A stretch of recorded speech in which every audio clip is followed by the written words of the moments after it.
Hey y'all! As you can see, it's like a different time of day. Normally, I do these at nighttime because that's like the spare time that I normally have, but I had a little bit of spare time today.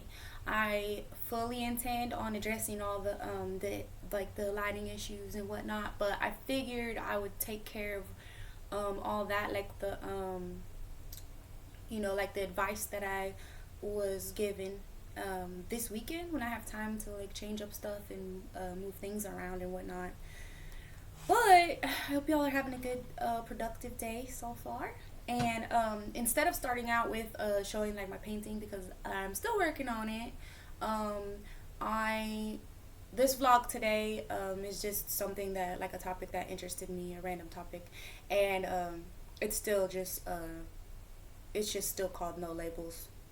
This vlog is, and then I'll be doing the spectrum support vlog, just whenever I feel it, I guess, is whenever I do these. Like whenever a topic gauges my interest.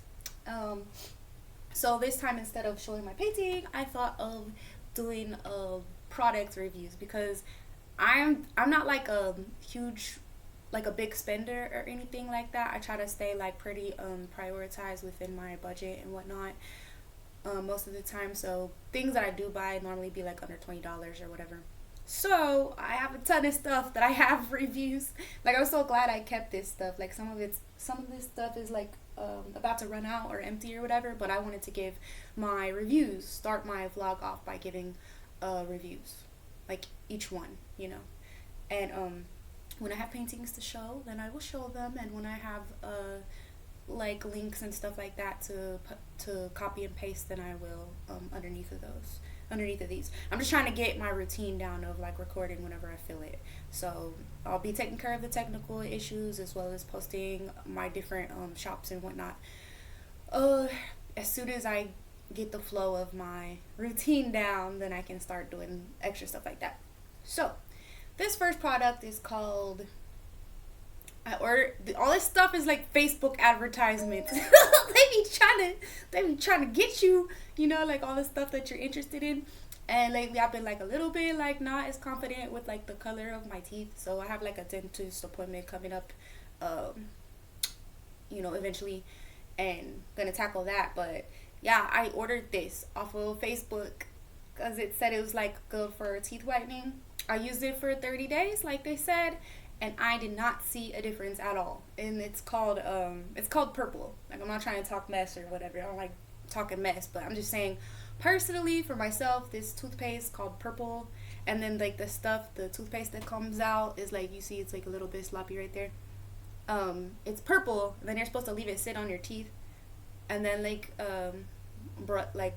brush it out away or whatever for a certain amount of time. You're supposed to leave it on your teeth and then brush it away.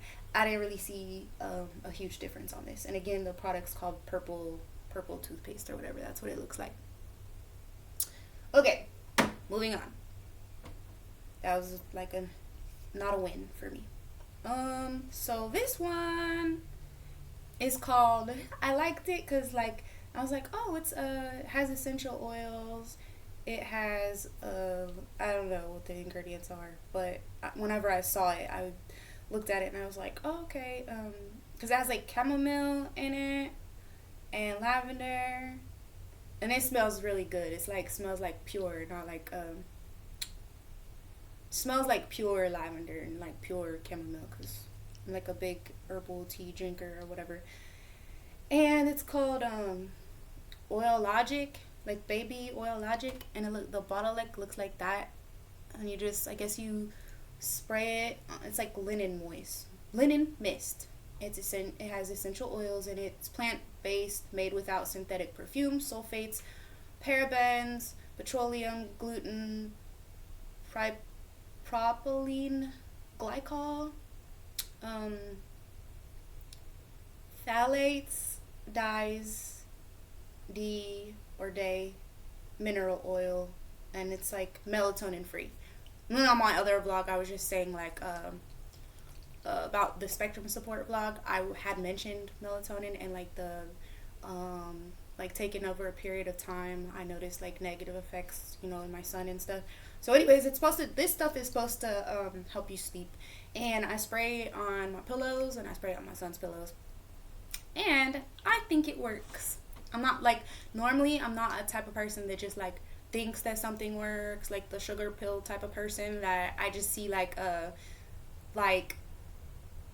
random results because I want to. I'm like, I like keep my opinion neutral until I actually try it. So this, I spray it on our pillows and I think it does work.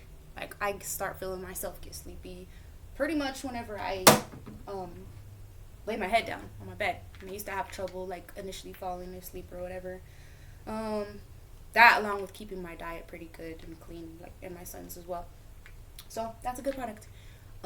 This, I've been having this for a long time, and it's Scentbird, and it's like name brand perfumes because I'm cheap. I don't want to buy like $200 perfumes, $300 perfumes. So these are like you could get like, I forget the names of them all, but this one, I can't remember the name of it, but it smells amazing. And they send you different scents that you pick out in advance, and they send me one a month. It used to be like 2 a month, but it's just like, I think the one I have is like, it's under $20 a month or something, the subscription that I have. And anyways, it just lasts, these little things last for like a month, and they're Scentbird, that's what I said, see, and they smell amazing. I remember one that I had was like Dolce and Gabbana or something. I don't know all those name brands. All I know is they smell good. But yeah, and then you can smell different. You don't have to just like be stuck with the same big old bottle of perfume for an entire like year or something because you spent so much on it. So I like those. I like variety of different scents, and so some of them smell better than the others, so I just try to mentally remember which ones smell good, like which brands smell good, because I don't really like sweet candy smelling stuff. I'm more so like either like flowery scented stuff. Sometimes I like fruity smelling stuff, but most of the time I like the wood, I guess you say like wood based perfumes or something like, or not wood, but what's the word for that? It's called musk or something. Musk perfumes. Anyways, moving on. These two products, good. Purple toothpaste, not so much. Moving on. My topic for this vlog, because this is my first time bringing up this sort of topic, but it's just for my No Labelz vlog. I wanted to talk about dating. No, I do not currently have a boyfriend, but I do get asked on dates regularly, and sometimes I do go if I'm like interested at all. And so here are some helpful tips that I wanted to put out there for women, because I have a lot of wisdom to offer, even just like from far away, like, you know, just an unbiased viewpoint. Okay, so the first tip would be, I feel like you should become what you want to have. And no, I don't mean like become a man. No bueno. But what I mean is, if you like expect your guy to be attractive, then you should do what you need to do to become and remain that. Such as like exercising regularly, maintaining a decent wardrobe of your own personal style and flair within it.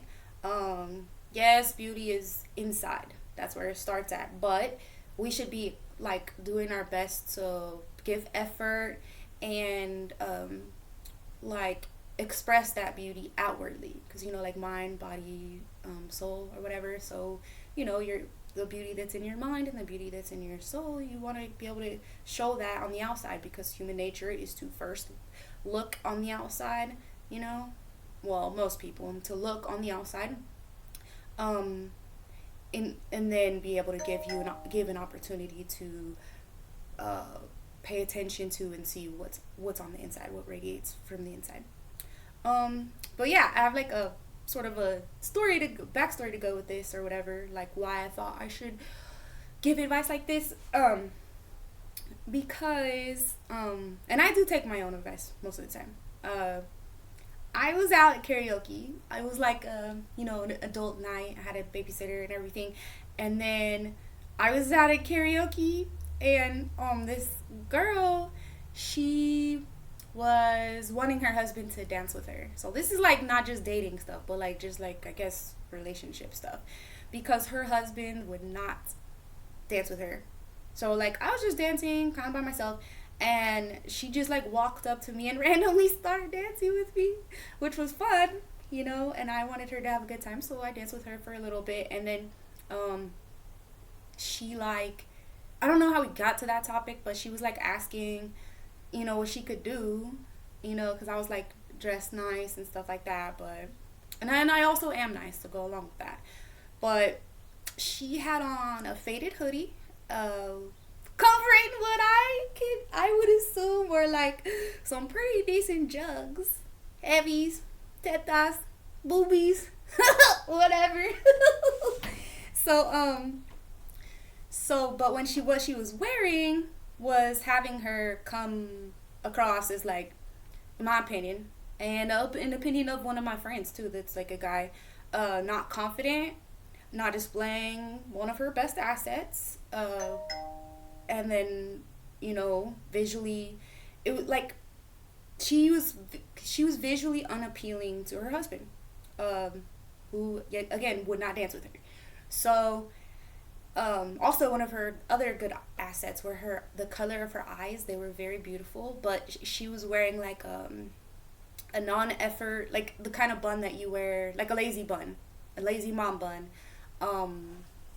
and I thought that if she should at least like put more effort into her bun, make it neater, and then put like her bangs out, like curl it around her face to put more, emphasis on her eye color. Anyway, tip 2. Something that I'm like currently working on, due to recent trauma endured, that honestly, it's been like kind of a thing for me, is emotional regulation. So it's okay to express and vocalize boundaries, but it is not okay to just like go off on someone about something that can be like stated in a calm, mature, respectful manner and tone. Mind you, men still approach me even after even after I do this, so like the same men, they just, I don't know, I wouldn't do it though, you know what I mean? I wouldn't want to be with somebody that didn't have emotional regulation. But I'd rather like heal about those things, I'd rather heal of those things, and then prior to like attempting anything serious, because I want to be attracting someone who is like level-headed and for the most part pretty calm. So some helpful resources are outlets, to help express yourself, like such as like, see, I play tennis, I dance sometimes to myself, and sometimes at karaoke.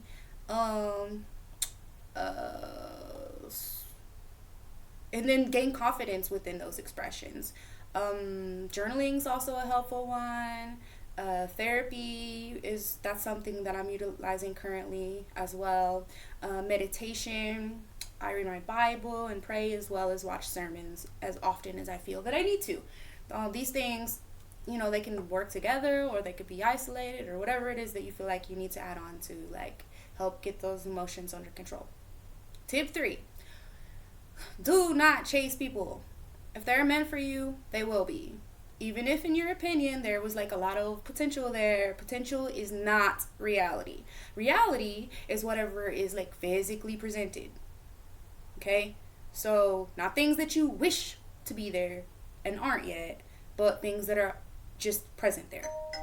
If they lack consistency with you, then they do not like you very much. Because if they did, they would be tripping over themselves just to be around you. That's just true. Like, only, like that's what a healthy woman should want, is just someone to like people that like you. You know what I mean? Tip 4, don't play hard to get. Like, I know that this is like something that people preach, like, play hard to get, play hard to get. Yeah, like in some aspects, I guess there's like a balanced way of doing little stuff here and there, but in totality, like all around the whole package wise, no one wants a woman that they have to figure out constantly, except an unhealthy man who likely isn't going to possess any of the qualities named previously in this vlog anyways. Like, men that are chasing you from their ego alone, those are the only ones that are going to fall for that. That's the ones that don't really like you. They're like using you for validation or like in order to feel something. Like, it's not a healthy connection. It's just like pure chemistry. It's quick. It's too fast. You know, it's fast paced, and it's just not what a healthy relationship, I don't feel, is supposed to be like. Now, you don't want to tell like all the details of your whole entire life the first week that you interact with them. Just kind of leave them room to slowly create a bond that's geared around like purpose driven, like how you're like walking in your purpose currently, and a goal oriented life, like what your vision is, and compare it with theirs. And if it doesn't line up, it's good to like find out early and then hurry up and dismiss them. That would be like tip number 5, I guess. Like, get them in and get them out. If it doesn't match, like, there's no reason to participate in that, because honestly, if you do participate in that and y'all's stuff doesn't match and it's like completely opposite, then someone within that connection is going to be like subconsciously sabotaging the other person, and then you're just gonna not be moving anywhere. Like, supposed to be like continually, gradually moving up. You're gonna move up and then you're gonna move down. You're gonna move up and then you're gonna go down, and that's not balance. I guess the next one would be that I already said that. I guess that one would just be called reciprocation. Like, give a little bit, step back for a little bit, and wait for it to be reciprocated. So they're like not likely be perfect exact reciprocation, but as long as it's pretty level and consistent between both people. The next one, I would say, express your boundaries like right when they're crossed, so that you're not waiting until a boundary is crossed repeatedly and then like exploding about it. That's sort of part of the emotional regulation too, but express them immediately, you know, calmly, and then stand by them. If if you feel like fear in doing so, just try to look way ahead, and then what that behavior could possibly, like their behavior of crossing that boundary could possibly lead to, and end up not making you happy in the long run. You know what I'm saying? And then like motivate yourself within being able to see that in advance in the future, and just stand on it. Continue to stand on it. Good men will respect this, and they will take into mind the boundary that you named, and they will try to adhere to it. But staying with the man who disrespects your boundaries long term will only bring yourself down. Your self-esteem and your confidence overall. It'll just bring it down. So these are just some of my tips for dating, because I see like a lot of women that do not do these things, and it just leads to like toxicity within a relationship. Because I mean, I see it everywhere. I see it like if I go out to karaoke, it'd be like very unhealthy couples, you know, like, I mean, even marriages, like after 10 or 15 years, like, and then they just randomly break up, and everybody's like, oh my gosh, like, I thought they were going to be together forever. Like, it probably wasn't healthy like most of the time. I mean, I can't say that for sure, but the people that I see out with each other, I see like a lot of jealousy, like a lot of weird stalking type of behavior that I would never be okay with. But yep, that's my topic for today. And like I said, I'll be posting the spectrum support one most likely this weekend if I feel it. You know what I mean? But I hope y'all stay purpose driven, and like, you know, focused on yourself the whole time, even while in a relationship. Like, Yeah, you gotta focus on both people, but if you continually focus on yourself, you'll never lose sight of yourself and what you're doing purpose wise, and then you'll be able to bring back. If you are dating or in a relationship, you'll be able to bring more to the actual bond because it's things that you want to add that are extra to the other person because you're focusing on the main part, which is yourself. But y'all stay happy, stay joyful and purpose driven, and I will be back this weekend most likely.